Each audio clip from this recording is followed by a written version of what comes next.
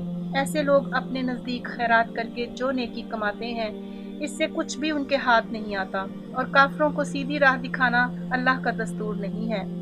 بخلاف اس کے کہ جو لوگ اپنے مال محض اللہ کی رضا جوئی کے لیے دل کے پورے ثبات و قرار کے ساتھ خرچ کرتے ہیں، ان کے خرچ کی مثال ایسی ہے جیسے کسی سطح مرتفع پر ایک باغ ہو۔ اگر زور کی بارش ہو جائے تو 2 گنا پھل لائے، اور اگر زور کی بارش نہ بھی ہو تو ایک ہلکی پھوار ہی اس کے لیے کافی ہو جائے۔ تم جو کچھ کرتے ہو سب اللہ کی نظر میں ہے۔ کیا تم میں سے کوئی یہ پسند کرتا ہے کہ اس کے پاس ہرا بھرا باغ ہو، نہروں سے سیراب، کھجوروں اور انگوروں اور ہر قسم کے پھلوں سے لدا ہوا، اور وہ عین اس وقت ایک تیز بگولے کی زد میں آ کر جھلس جائے جبکہ وہ خود بوڑھا ہو اور اس کے کم سن بچے ابھی کسی لائق نہ ہوں؟ اس طرح اللہ اپنی باتیں تمہارے سامنے بیان کرتا ہے، شاید کہ تم غور و فکر کرو۔ اے لوگو جو ایمان لائے ہو، جو مال تم نے کمائے ہیں اور جو کچھ ہم نے زمین سے تمہارے لیے نکالا ہے، اس میں سے بہتر حصہ راہ خدا میں خرچ کرو۔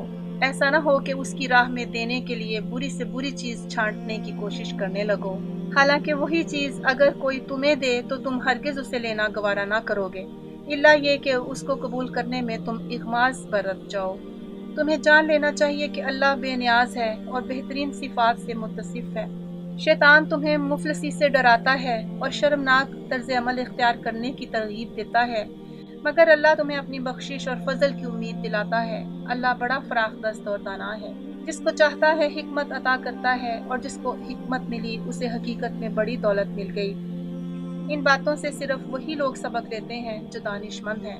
تم نے جو کچھ بھی خرچ کیا ہو اور جو نظر بھی مانی ہو، اللہ کو اس کا علم ہے اور ظالموں کا کوئی مددگار نہیں۔ اگر اپنے صدقات علانیہ دو تو یہ بھی اچھا ہے، لیکن اگر چھپا کر حاجت مندوں کو دو تو یہ تمہارے حق میں زیادہ بہتر ہے۔ تمہاری بہت سی برائیاں اس طرز عمل سے محو ہو جاتی ہیں، اور جو کچھ تم کرتے ہو اللہ کو بہرحال اس کی خبر ہے۔ اے نبی صلی اللہ علیہ وآلہ وسلم، لوگوں کو ہدایت بخش دینے کی ذمہ داری تم پر نہیں ہے۔ ہدایت تو اللہ ہی جسے چاہتا ہے بخشتا ہے، اور راہ خیر میں جو مال تم لوگ خرچ کرتے ہو وہ تمہارے اپنے لیے بھلا ہے۔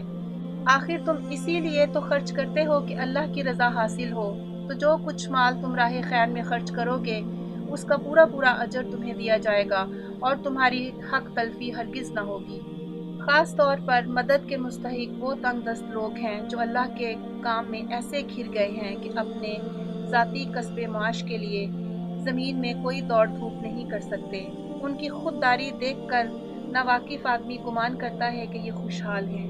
تم ان کے چہروں سے ان کی اندرونی حالت پہچان سکتے ہو، مگر وہ ایسے لوگ نہیں ہیں کہ لوگوں کے پیچھے پڑ کر کچھ مانگیں۔ ان کی اعانت میں جو کچھ مال تم خرچ کرو گے وہ اللہ سے پوشیدہ نہ رہے گا۔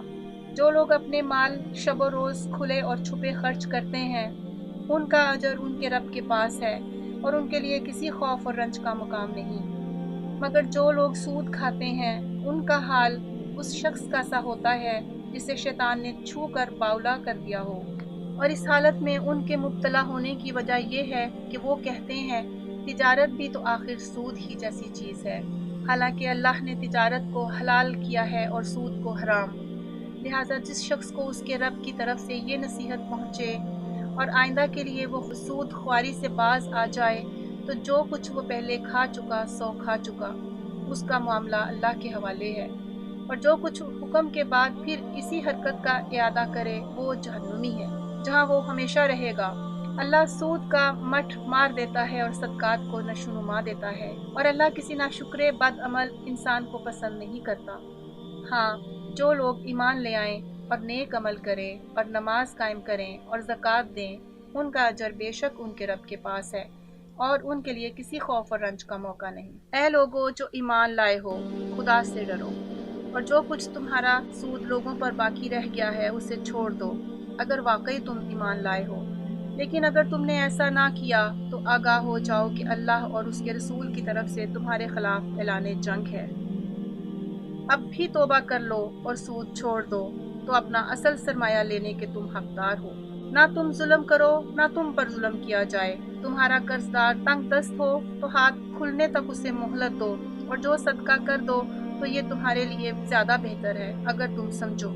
اس دن کی رسوائی و مصیبت سے بچو جب کہ تم اللہ کی طرف واپس ہوگے، وہاں ہر شخص کو اس کی کمائی ہوئی نیکی یا بدی کا پورا بدلہ مل جائے گا، اور کسی پر ظلم ہرگز نہ ہوگا۔ اے لوگو جو ایمان لائے ہو، جب کسی مقرر مدت کے لیے تم آپس میں قرض کا لین دین کرو تو اسے لکھ لیا کرو۔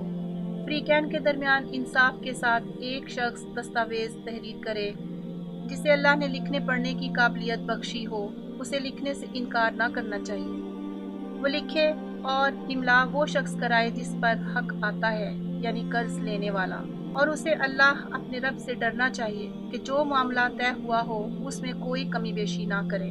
لیکن اگر قرض لینے والا خود نادان یا ضعیف ہو یا املا نہ کرا سکتا ہو تو اس کا ولی انصاف کے ساتھ املا کرائے، پھر اپنے مردوں میں سے 2 آدمیوں کی اس پر گواہی کرا لو، اور اگر 2 مرد نہ ہوں تو 1 مرد اور 2 عورتیں ہوں، تاکہ ایک بھول جائے تو دوسری اسے یاد دلا دے۔ یہ گواہ ایسے لوگوں میں سے ہونے چاہیے جن کی گواہی تمہارے درمیان مقبول ہو۔ گواہوں کو جب گواہ بننے کے لیے کہا جائے تو انہیں انکار نہ کرنا چاہیے۔ معاملہ خواہ چھوٹا ہو یا بڑا، میعاد کی تعین کے ساتھ اس کی دستاویز لکھوا لینے میں تساہل نہ کرو۔ اللہ کے نزدیک یہ طریقہ تمہارے لیے زیادہ مبنی پر انصاف ہے۔ اس سے شہادت قائم ہونے میں زیادہ سہولت ہوتی ہے اور تمہارے شکوک و شبہات میں مبتلا ہونے کا امکان کم رہ جاتا ہے۔ ہاں، جو تجارتی لین دین دست بدست تم لوگ آپس میں کرتے ہو اس کو نہ لکھا جائے تو کوئی حرج نہیں، مگر تجارتی معاملے طے کرتے وقت گواہ کر لیا کرو، کاتب اور گواہ کو ستایا نہ جائے۔ ایسا کرو گے تو گناہ کا ارتکاب کرو گے۔ اللہ کے غضب سے بچو، وہ تم کو صحیح طریقے عمل کی تعلیم دیتا ہے اور اسے ہر چیز کا علم ہے۔ اگر تم سفر کی حالت میں ہو اور دستاویز لکھنے کے لیے کوئی کاتب نہ ملے تو رہن بالقبض پر معاملہ کرو۔ اگر تم میں سے کوئی شخص دوسرے پر بھروسہ کر کے اس کے ساتھ کوئی معاملہ کرے تو جس پر بھروسہ کیا گیا ہے اسے چاہیے کہ امانت ادا کرے، اور اللہ اپنے رب سے ڈرے۔ اور شہادت ہرگز نہ چھپاؤ، جو شہادت چھپاتا ہے اس کا دل گناہ میں آلودہ ہے اور اللہ تمہارے اعمال سے بے خبر نہیں ہے۔ آسمانوں اور زمین میں جو کچھ ہے سب اللہ کا ہے، تم اپنے دل کی باتیں خواہ ظاہر کرو خواہ چھپاؤ، اللہ بہرحال ان کا حساب تم سے لے لے گا۔ پھر اسے اختیار ہے جسے چاہے معاف کر دے اور جسے چاہے سزا دے، وہ ہر چیز پر قدرت رکھتا ہے۔ رسول صلی اللہ علیہ وآلہ وسلم اس ہدایت پر ایمان لایا ہے جو اس کے رب کی طرف سے اس پر نازل ہوئی ہے، اور جو لوگ اس رسول صلی اللہ علیہ وآلہ وسلم کے ماننے والے ہیں انہوں نے بھی اس ہدایت کو دل سے تسلیم کر لیا ہے۔ یہ سب اللہ اور اس کے فرشتوں اور اس کی کتابوں اور اس کے رسولوں کو مانتے ہیں، اور ان کا قول یہ ہے کہ ہم اللہ کے رسولوں کو ایک دوسرے سے الگ نہیں کرتے۔ ہم نے حکم سنا اور اطاعت قبول کی، مالک ہم تجھ سے خطا بخشی کے طالب ہیں اور ہمیں تیری ہی طرف پلٹنا ہے۔ اللہ کسی متنفس پر اس کی مقدرت سے بڑھ کر ذمہ داری کا بوجھ نہیں ڈالتا۔ ہر شخص نے جو نیکی کمائی ہے اس کا پھل اسی کے لیے ہے، اور جو بدی سمیٹی ہے اس کا وبال اسی پر ہے۔ ایمان لانے والو، تم یوں دعا کیا کرو: اے ہمارے رب، ہم سے بھول چوک میں جو قصور ہو جائیں ان پر گرفت نہ کر، مالک ہم پر وہ بوجھ نہ ڈال جو تو نے ہم سے پہلے لوگوں پر ڈالے تھے۔ پروردگار، جس بار کو اٹھانے کی طاقت ہم میں نہیں ہے وہ ہم پر نہ رکھ، ہمارے ساتھ نرمی کر، ہم سے درگزر فرما، ہم پر رحم کر، تو ہمارا مولا ہے، کافروں کے مقابلے میں ہماری مدد کر۔